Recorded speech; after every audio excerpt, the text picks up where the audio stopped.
Bora lá. Boa noite. Hoje nós vamos falar de indicadores econômicos, né? Nossa disciplina é indicadores sociais, mas para mim falar de indicadores sociais, para mim falar de IDH e desenvolvimento humano, eu tenho que falar de indicadores econômicos.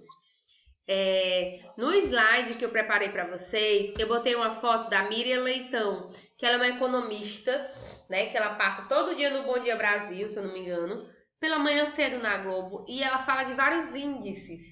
E esses índices interferem diretamente na sua vida e na minha vida. O índice de desemprego, o PIB, o IDH, o INCC e vários outros índices que são importantes para a economia do Brasil e do mundo. Aqui nós vamos falar exatamente do PIB e do desemprego, tá? Próxima aula nós vamos falar do IDH, como eu já falei para vocês.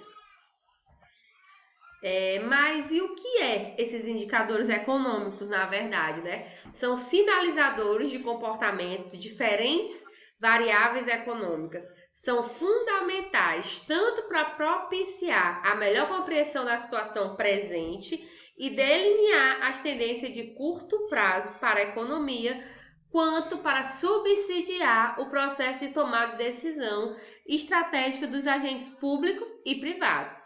Portanto, esses indicadores, por que existe tanta... os economistas, eles estudam esses indicadores para quê? Para eles nos dizerem se a economia está em ascensão ou em recessão. Em ascensão, Lúcia, boa noite. Em ascensão é quando a economia está subindo a todo vapor, está crescendo, o que não é o nosso caso hoje. A nossa economia hoje no Brasil e no mundo, por conta da pandemia, ela está em recessão. Eu creio que vocês lembram na história do mundo que teve a crise de 1929, que foi a quebra da Bolsa de Valores de Nova York, que atingiu o mundo todo. Foi uma crise, nesse momento de 1929, houve uma recessão a nível mundial. Aqui no Brasil e no mundo, nós estamos tendo uma recessão, que é empresas fechando, empresas falindo, altos índices de desemprego, mais pessoas ficando desempregadas, mais pessoas saindo da carteira assinada e indo para o trabalho informal. Não que seja errado, mas eu tiro toda a CLT, todas as garantias de direito quando a pessoa sai do trabalho formal e vai para o informal. Isso caracteriza como declínio da economia. E esses indicadores, eles vão dizer, a economia, gente, para ficar bem claro, ela é cíclica, ela sobe e desce. Ela não existe, a economia ela nunca vai ser linear. A economia ela tem momento de subir e ela tem momento de crise. Ela sobe e ela desce, né? Ela é uma montanha russa, vamos dizer assim. Ela vive nessa subida e descida, tá? A gente está em crise, depois a gente vai subir a economia, todo mundo vai empregar, todo mundo não, mas a grande maioria, muita gente vai ficar empregada, as empresas vão surgindo, depois a gente dá um declínio de novo, e assim, os países mais envolvidos, na verdade, essa curva, ela não é tão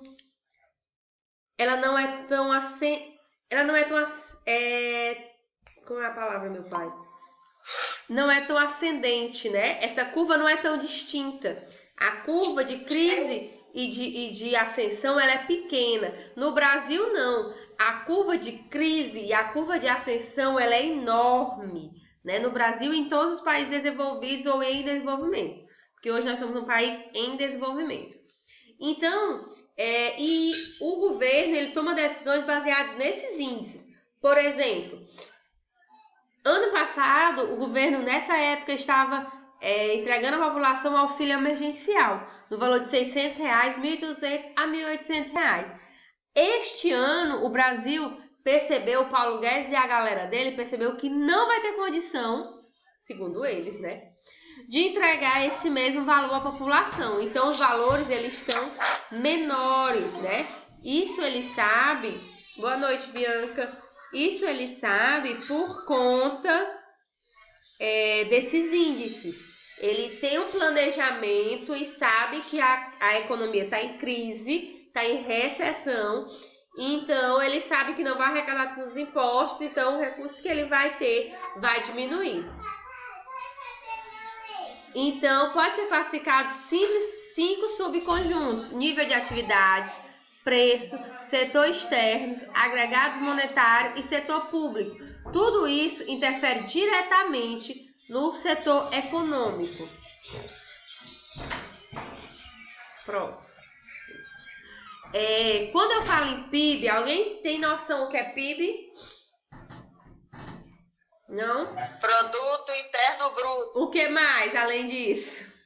Isso aí é a sigla, né?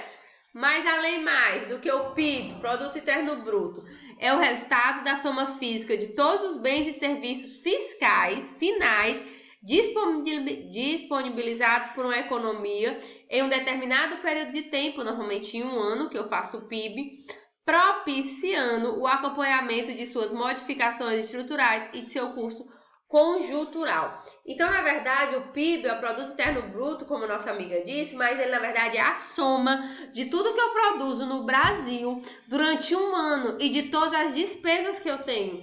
Esse PIB ele tem que estar, positivo, esse valor do que eu produzo e do que eu retiro. Retiro como, Thalita? Vamos lá. Eu tenho no Brasil e no mundo, nós estamos num país globalizado. Só um instante, gente. Então, vamos lá. O PIB, quando eu falo no Brasil e no mundo, nós estamos num país globalizado e nós temos a exportação e a importação. O Brasil, ele é muito bom, ele produz muito soja, arroz, feijão, gado. Nós somos os maiores produtores de gado, de boi, de carne bovina, tá? De soja, nós somos os maiores produtores de soja, certo? Então, nós produzimos muita soja e nós exportamos, nós vendemos para países, para outros países. E nós importamos, olha, lembra, esses nomes vocês têm que saber pelo menos esse nome, viu? Exportando é fora. Importando é o que a gente compra. Por exemplo, o notebook que vocês estão usando, o celular que vocês estão usando. Isso é importando.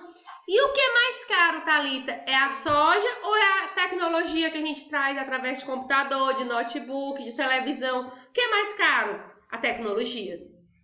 Portanto, a gente tem que produzir muita soja para que o nosso PIB não tenha diferença tão grande. Por quê?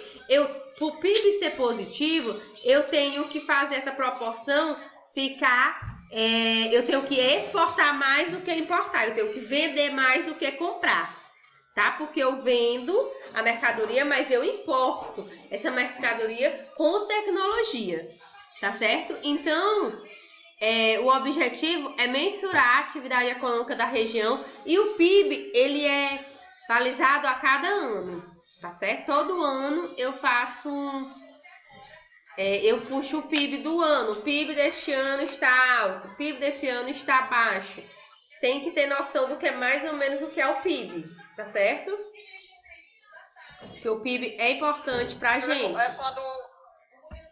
Diga. Quando o PIB tá em alta, é quando houve muita exportação, né? Isso. Quando eu tenho mais exportação do que importação. Vale lembrar que o que a gente exporta é mais barato do que o que a gente importa. A gente importa tecnologia. Aqui no Brasil, se vocês observarem, tem lançamento do carro totalmente nacional. É mentira. Nenhum carro é totalmente nacional. Os carros que a gente tem aqui no Brasil, as fábricas, elas são só montadoras. A tecnologia, quem produz o Corolla, o Honda Civic, o Fusca, qualquer carro, ele não é do Brasil, não são engenheiros do Brasil.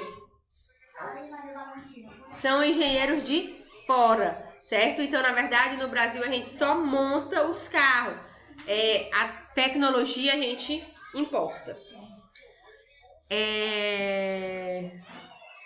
Vamos lá, eu botei uma chargezinha, mas não vai dar certo porque você não está vendo o slide. Vamos lá, produção industrial. Revela a variação mensal da produção física da indústria brasileira, obtida a partir da pesquisa industrial mensal PIM-PS, realizada pelo IBGE desde o início da década de 1970, serve como indicador preliminar da evolução do PIB industrial e como instrumento de atualização do painel de produtos. Então, a produção industrial, ela cresce, né? Quanto mais a gente, isso a nível de indústria, não a nível de agronegócio, tá? Essa produção industrial, ela tem que ser crescente. Hoje, ela está crescendo? Não. Ela está tendo que reduzir por conta da pandemia, tá? Mas a gente teve uma crescente até 1997. 1998, 1999 a gente deu uma reduzida. 2000 a gente explodiu. 2012 começou a baixar. Como eu estou dizendo, a economia ela sobe e desce, ela sobe e desce. E é normal. Toda e qualquer economia do mundo, ela sobe e ela desce. O desemprego, né, é um dos indicadores mais alarmantes para a gente que atinge diretamente a nossa profissão, porque quanto mais desempregados, mais expressões da questão social eu vou ter. A taxa de desemprego é definida pela relação entre o número de pessoas desempregadas e a população economicamente ativa. Então vamos lá. O que é a população economicamente ativa? É quem tem 18 a 60 anos, mas de Thalita tem idosos de 60 anos que são superativos, então a gente pode aumentar mais.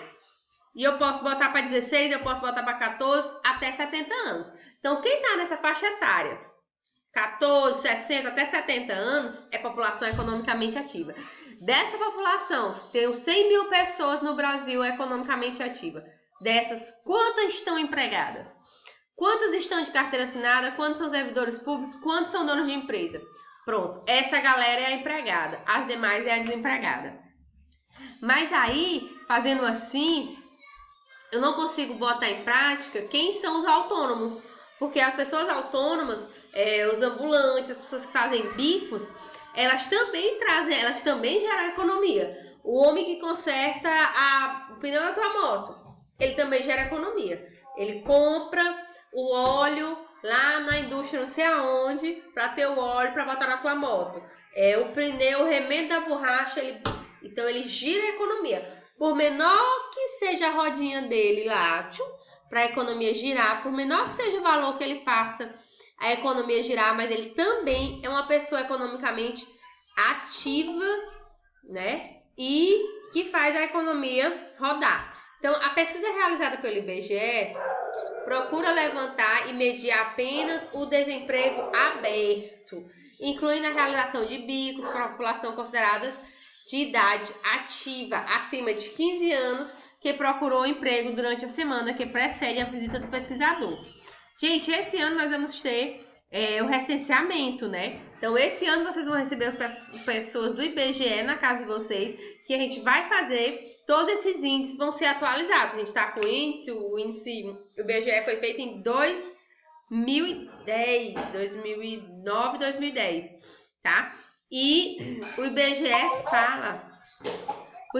fala o quê? Ele pergunta se a pessoa tem bico, para ele não coloca como desempregado. Ela fez um bico, ela é borracheiro, ela vende milho, e ela trabalhou essa semana? Trabalhou, então ela não é desempregada, certo? Isso conforme o IBGE. Cada entidade, ele taxa o desemprego de forma diferente. Então, quando eu for, se vocês no TCC ou num trabalho que vierem a falar de desemprego, vocês têm que falar conforme a instituição tal, desemprego é isso, isso e isso.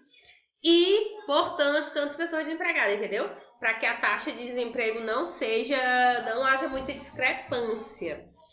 Já a pesquisa pelo conjunto da Diesel, que é uma outra instituição que também